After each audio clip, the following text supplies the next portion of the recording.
Looks like Ted's had a baby.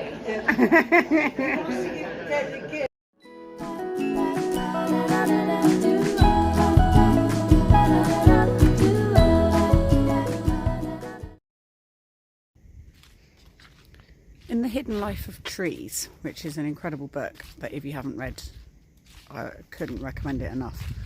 It says how when you have a forest where the mycelium network underneath the forest floor is connected, and all the trees are connected, and all the plants and everything are all part of this nutrient exchange and information exchange, the wood wide web, they called it, then the trees in that forest communicate also through chemicals that they release into the air.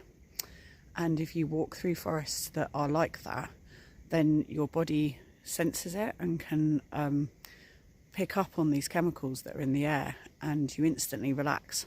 And I've never ever felt it more potently than I do in this forest in Magdalena, the Decart Wood.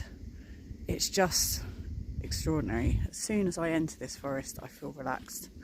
And there's some people who live in a house just here in the middle of the forest, and I envy them. I would love to live here and be in amongst all this incredible, happy, pheromone, chemical cacophony of just, it feels like happiness. It's a happy, happy wood. And it's been really bad weather. There's been that storm Barra going over. And look, yeah, look, they live here. Lucky buggers. Lucky buggers. And so I haven't been able to get out of the house for a few days. I've been doing lots of writing. So I'm writing a book about both the walks, both the pilgrimages, called Walking with Autumn. And because I think both the pilgrimages, I'm going to write the book first of all and then see how long it is and see whether maybe it does need to be split and be in 2 parts, which it might do because I think it might be too long. But I don't know, that it's one story in a way because of the fact that I don't know, they lead into each other. Feels like the cross that I did across the land, like both strokes were relevant and fed into one another. They sort of felt like one pilgrimage in a way. Oh, it's starting to rain. Oh, it's hail. It's starting to hail.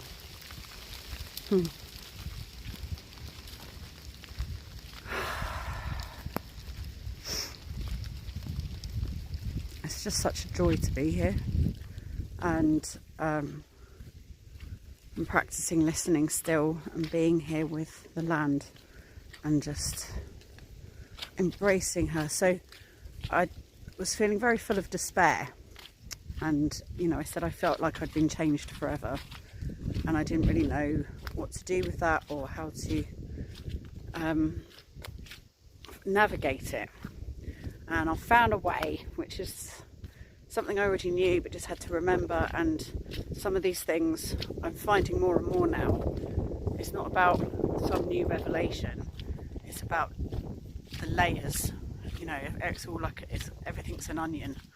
There are layers and layers and layers to these known things, and actually it's about donutting in rather than, it's very patriarchal, this idea that everything's linear, that you learn something and you learn something new and you learn something new and you learn something new.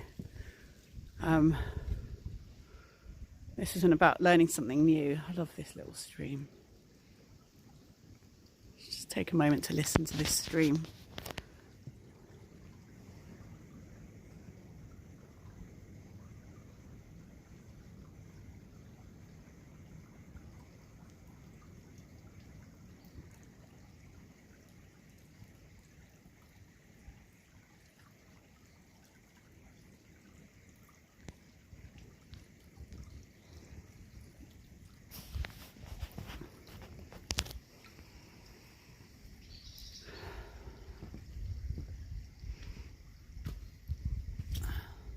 The thing that I learned, that I remembered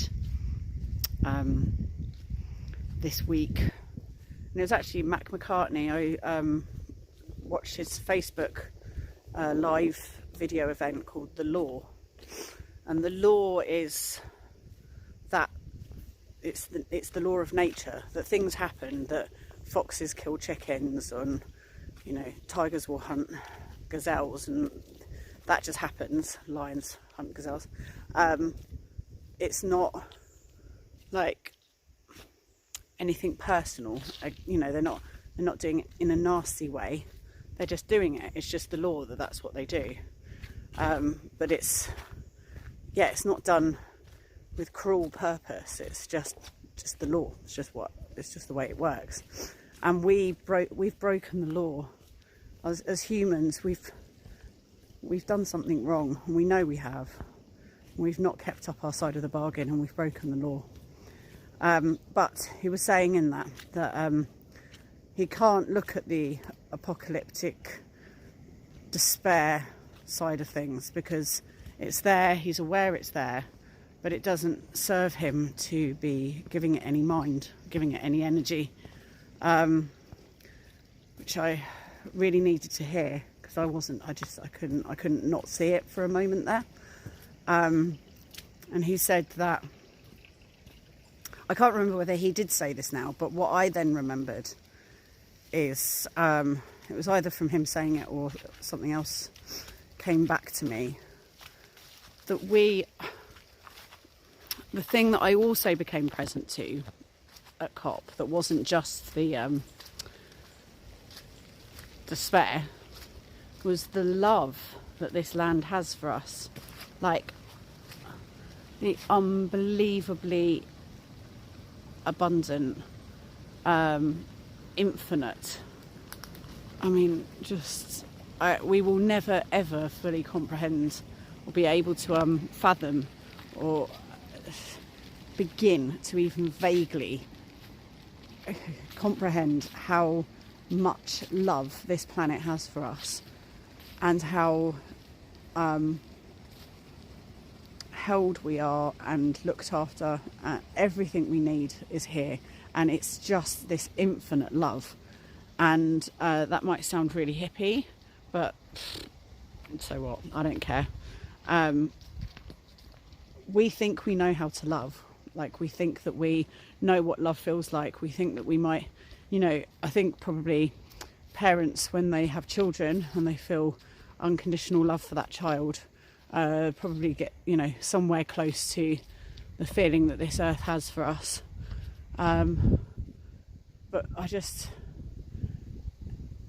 it's a lesson, it's a journey, it's a whole teaching to explore, to go into feeling this love and trying to comprehend it and trying to channel it, so that you are, despite all the bullshit of the world, despite how awful human beings are, despite how fucked you might think we are, that you still choose actively to meet everyone with something towards the level of abundant love and generosity of spirit and kindness and compassion that this world has for us. And I'm not saying that nature isn't cruel. I'm not saying that, the law exists. The law is that we will die. The law is that we might get disease. The law is that a tick might bite us and give us Weil's disease. There is no that none of that's done maliciously. It's just the law. That's just what happens. It's just the way it is.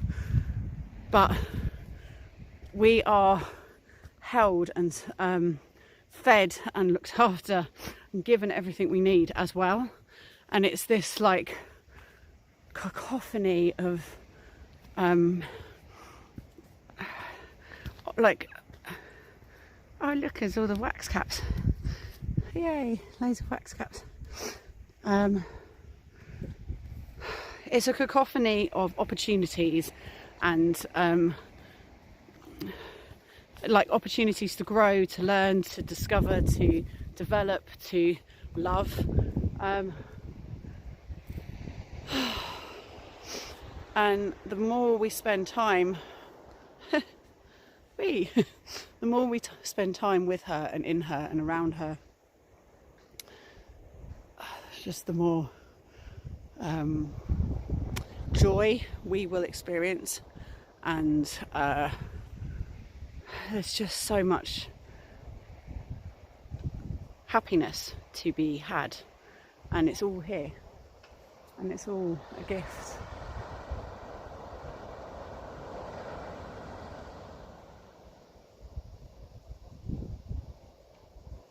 It's ours for the taking. It's just for us to say yes. Literally, we just need to say yes.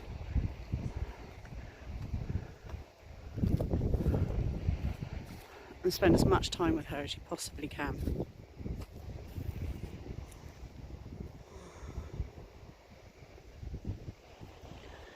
And why on earth would you not want to do that? This love that the earth feels for us, it's divine. There's no other way of describing it. It's divine, divine beauty, divine love, and the capacity is just immeasurable and beyond our comprehension. But the more we feel into it, the more we trust it, the more we have faith and believe in it, the more we get from it. It's just this gift that keeps on giving. And I'm not talking about a god or a religion. I'm talking about something that we know is in front of us, that we can see with our eyes, that we can scientifically explore. It's tangible and it's real. And we went wrong when we stopped our divine experience being related to this physical, tangible thing in front of us and made it into this ethereal, disembodied spirit, you know, like it was a way. I mean, I'm saying spirit is definitely here on the earth, but we took it and put it elsewhere and made it a kind of an idea rather than this embodied experience of the actual planet that we're on. We live here, we are born from here, we are made from here. It's scientifically real, but it's also spiritually and lovingly and faith-based real as well. We are so lucky to be here. We're so lucky to be alive. And the earth loves us. We are part of it. We are her children.